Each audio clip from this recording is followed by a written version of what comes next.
Hello, सत श्री अकाल, आदाब, नमस्कार। आप सभी का स्वागत है हमारी क्रॉस एंड एस्ट्रो टीम में। तो आज हम जिस विषय पर बात कर रहे हैं वो एक बहुत ही गंभीर विषय है।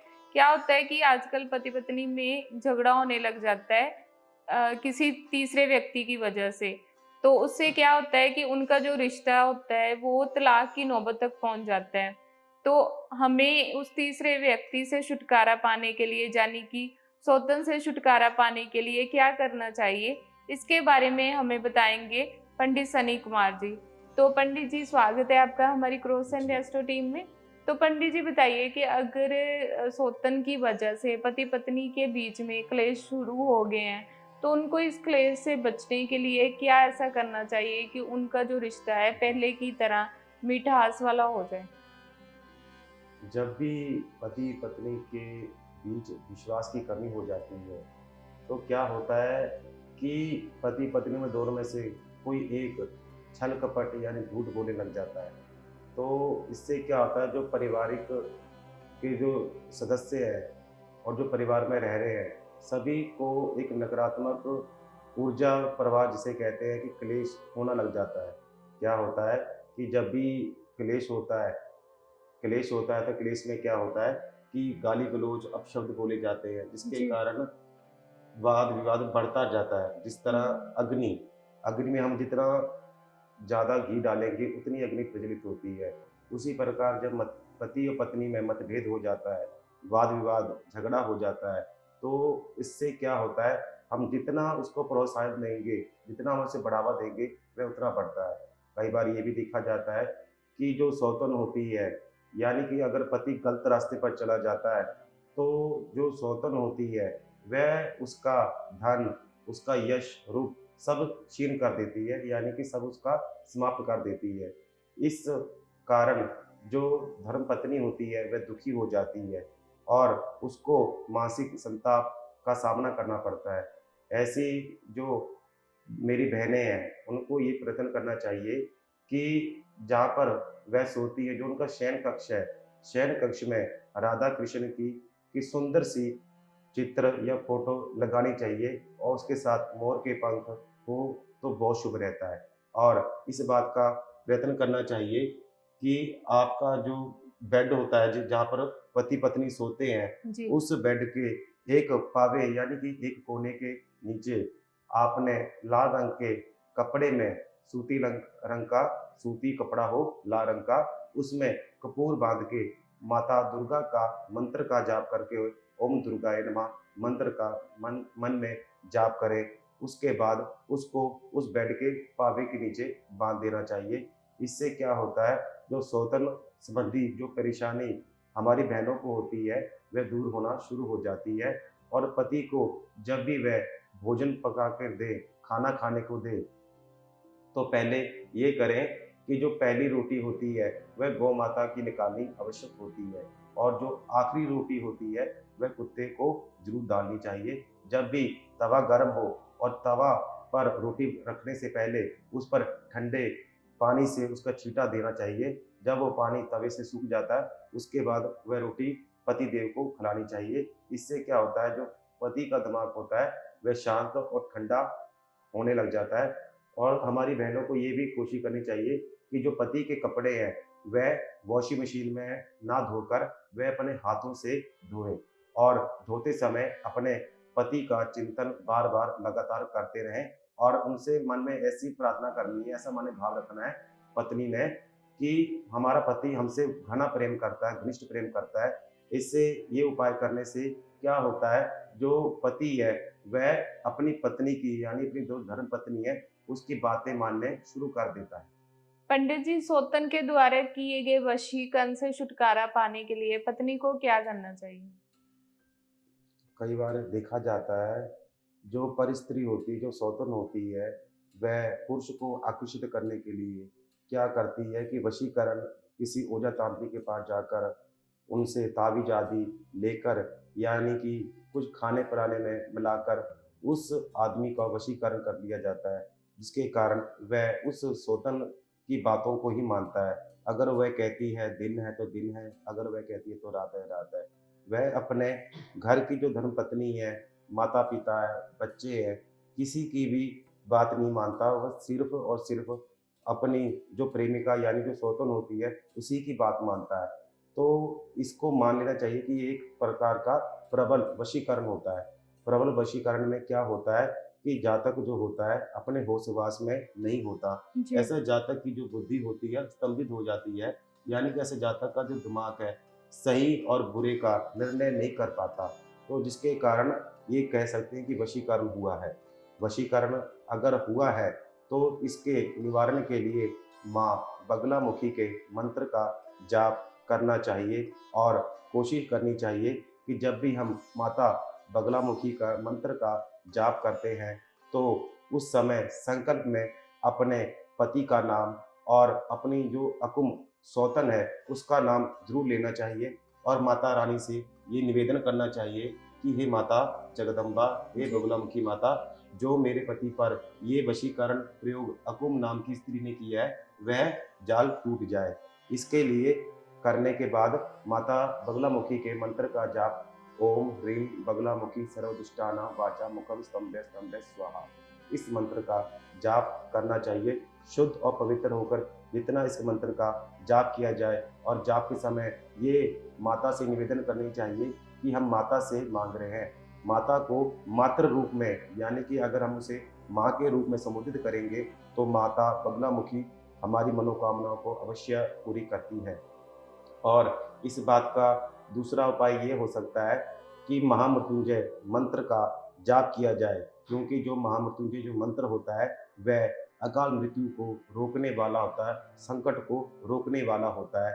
अगर किसी प्रकार का कोई भी जादू टोना वशीकरण आदि कुछ भी ऐसा कर्म किया है जिसके द्वारा वह अपने होश हवास में नहीं रह रहा, तो ऐसे जातकों के निमित्त उनके माता पिता या जी। उनके सगे संबंधी जो खून के रिश्ते वाले हैं, वह क्या कर सकते हैं कि भगवान शंकर जी के मंदिर में जाकर रुद्राभिषेक, दूध, दही, शहद, घी, शक्कर आदि से पंचामृत से स्नान कराए और रुद्राभिषेक का पाठ करना चाहिए और समर्था से हो सके तो 1.25 लाख महामृत्युंजय मंत्र का जाप करना चाहिए। इससे क्या होता है, जो भी तंत्र बाधा वह की होती है वह सब समाप्त हो जाती है। पंडित जी, अगर पति का झुकाव पराई स्त्री की तरफ बढ़ गया है तो पत्नी को उसे सही रास्ते पर लाने के लिए क्या करना चाहिए?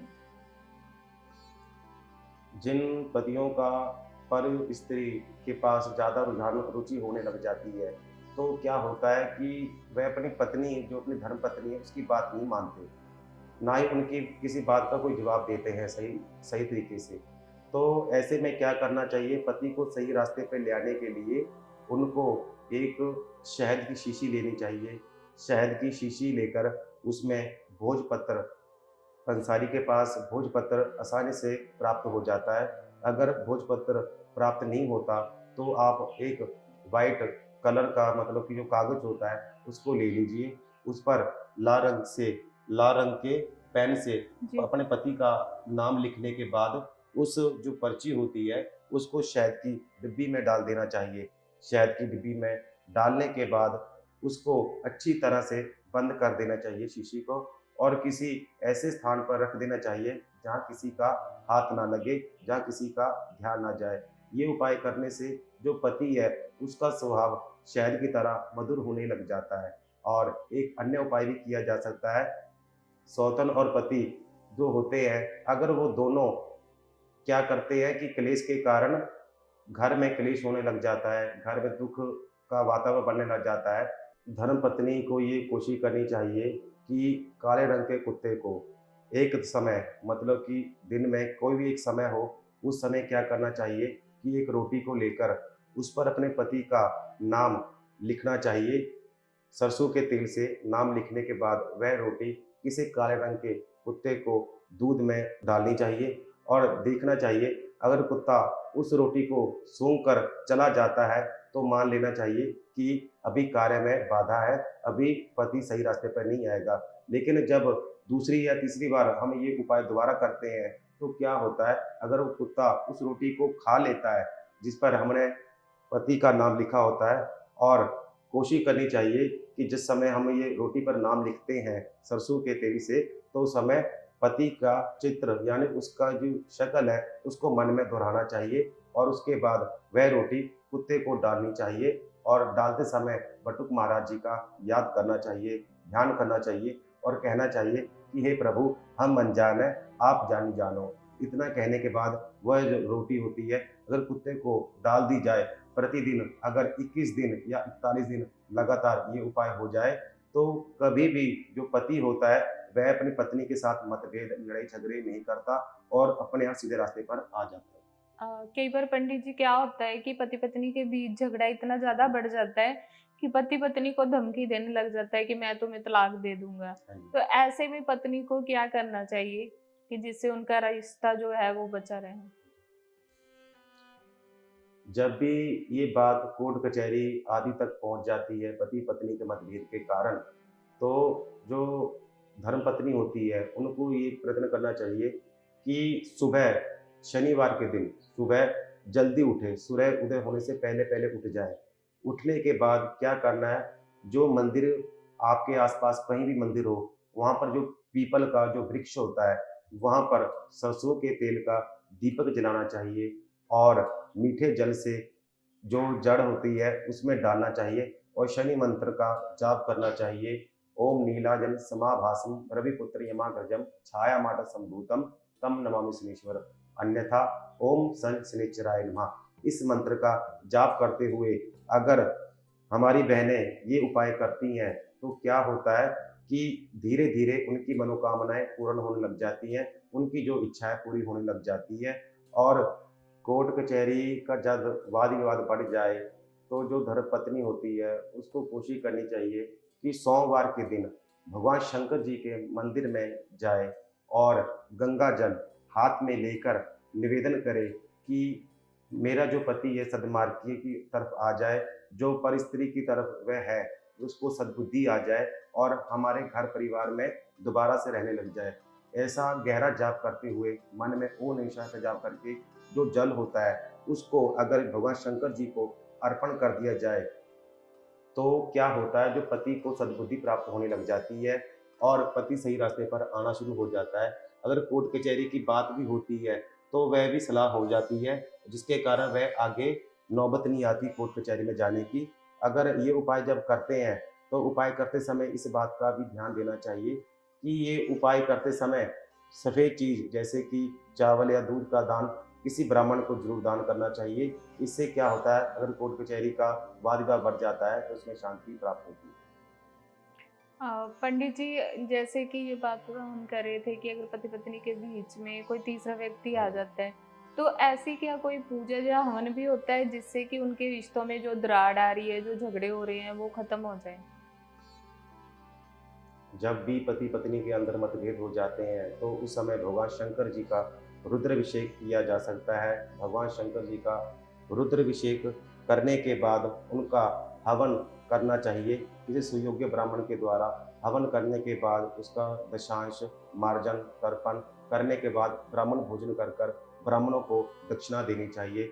माता माता लक्ष्मी नारायण जी की पूजन करना चाहिए। भगवान विष्णु जी की पूजन करने के बाद कोशिश करनी चाहिए जो पीले रंग के चावल हो वो किसी वयोवृद्ध ब्राह्मण को या किसी गरीब को दान करने चाहिए।